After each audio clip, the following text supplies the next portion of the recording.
Hello friends, welcome back.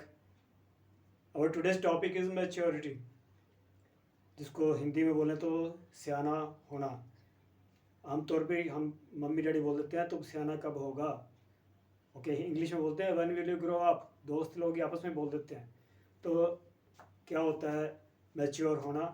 कुछ लोग अपने आप को मानते हैं, कुछ लोग यूट्यूब पर वीडियो भी बनाते हैं कि मैच्योर कैसे बने, मैच्योरिटी का मीनिंग क्या होता है। तो वही काम मैं भी करने की कोशिश कर रहा हूँ। एक होना, सियाना होना और सियाना समझना अपने आप को। तो बेसिकली मैच्योरिटी या सियानापन तीन बातों पर डिपेंड करता है। पहला तो भगवान ने हमको जो ब्रेन दिया, आईक्यू, वो सबका अलग अलग होता है। इसका मतलब ये हुआ कि हर बंदा अलग अलग लेवल का होता है, कोई भी एक दूसरे के बराबर सियाना नहीं होता। ठीक है, लेकिन इसका मतलब ये नहीं है कि जहाँ आप हो उससे आप सुधर नहीं सकते, सीख नहीं सकते।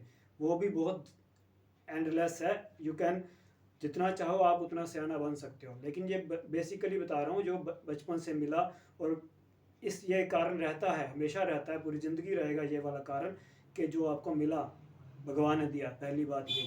दूसरी बात, आपका माहौल कैसा रहा, फैमिली भी उसमें आती है, स्कूल भी उसमें आता है, समाज, जिस आपके दोस्त भी उसमें आते हैं, कैसे आपको मिले, इन सारी बातों से, एजुकेशन कैसी मिली, ये मैटर करती है।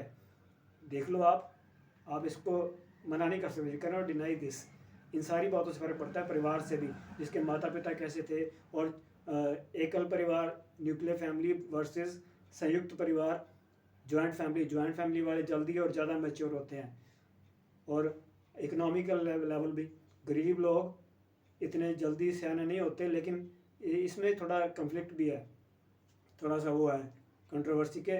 कुछ लोग गरीब जल्दी भी सियाने होते हैं, लेकिन ओवरऑल देखा जाए तो आप देखो कि मेंटल लेवल जो स्कूल जाते हैं बच्चे, उनका हायर होता है।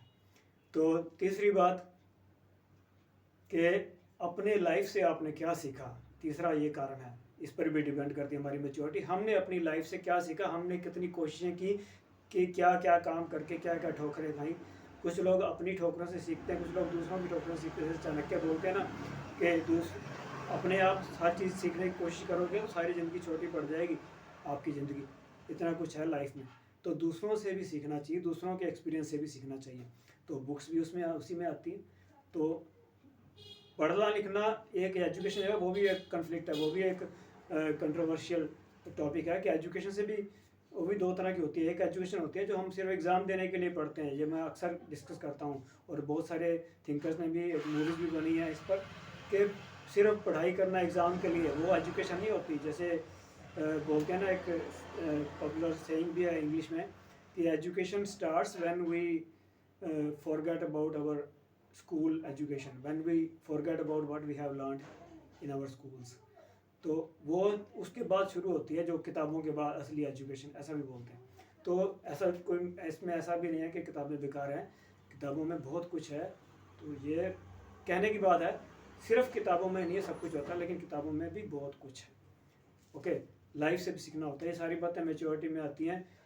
अब मैच्योरिटी के ये तो होते हैं तीन तरीके, जिसके सोर्सेज हैं, जो इसके जिन पर डिपेंड करते हैं मैच्योरिटी। उसके बाद आगे लेवल मैच्योर्ड, कैसे, किस तरह से प्रोसेस क्या है मैच्योरिटी का। सबसे पहले मैच्योरिटी में आता है सीखना, सियाना होने के लिए अपने आप को जानना कि मैं क्या हूँ, मेरी इच्छाएं क्या हैं। सिर्फ बॉडी की बात नहीं कर रहा हूँ, मेरे सपने क्या हैं, मुझे क्या अच्छा लगता है। सिर्फ दूसरों को देखते रहना, ज़्यादातर लोग, मैंने बोला था ना एक बार, कई बार बोला है ये बात मैंने कई वीडियोस में, कि दूसरों को देखते रहेंगे लोग, दूसरों के बारे में बोलते रहेंगे, दूसरा क्या कर रहा है, ये क्या कर रहा है, और फिल्म स्टार्स क्या कर रहे हैं, ऐसे वीडियोज़ भी बहुत आते हैं, क्योंकि ऐसे लोग बहुत मिलेंगे आपको दूसरों को देखने वाले।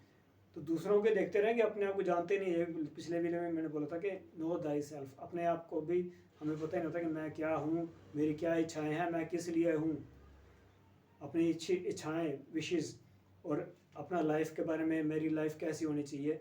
दूसरों को कॉपी करेंगे, उसने भी ये किया मैं भी ये करूँगा, वो करेगा तभी मैं करूँगा, वो, क्योंकि अगर उसने किया तभी मैं कर पाऊँगा, ऐसा नहीं। अपने आप को, आप क्या कर सकते हो, अपने आप को पहचानना, ये भी बहुत डेलिकेट इशू है और सेंसिटिव है, और केयरफुल होना चाहिए आपको, हम सबको।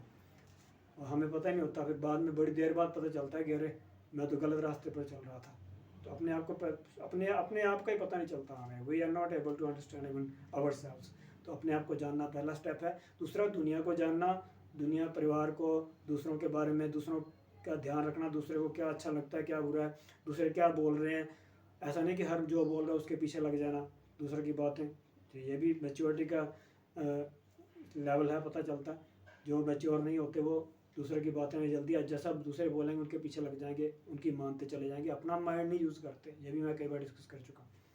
तो ये भी मैच्योरिटी में आता है। दूसरों की ट्रिक्स को भी सीखना, दूसरों के प्रॉब्लम्स भी समझने, दूसरों को समझने में ये भी आता है, सब कुछ आता है कि दूसरों को क्या, दूसरों में क्या अच्छा है, सामने वाले में क्या कमियां हैं और क्या प्रॉब्लम्स हैं, उनकी क्या परेशानियां हैं, सब कुछ इसमें आता है। दुनिया और सब कुछ, दुनिया में क्या रूल्स हैं, क्या मैनर्स होते हैं, ये सारी बातें ये भी मैच्योरिटी में आती हैं कि दूसरों के हिसाब से अपने आप को, समाज में रहते हैं समाज के नियमों का ध्यान रखते हुए चलना, ये भी मैच्योरिटी में आता है। तो जो 2 लेवल हो गए, तीसरा लेवल हाईएस्ट लेवल वो होता है जिसमें आता है अपने अंदर आत्मा को जानना और परमात्मा को जानना। उसके बाद इंसान दुनिया के बारे में और ज़्यादा सोचता है, भलाई की तरफ ज़्यादा जाता है, दूसरों के बारे में भी सोचता है। तो ये थे 3 लेवल मैच्योरिटी के। तो दैट्स ऑल फॉर टुडे।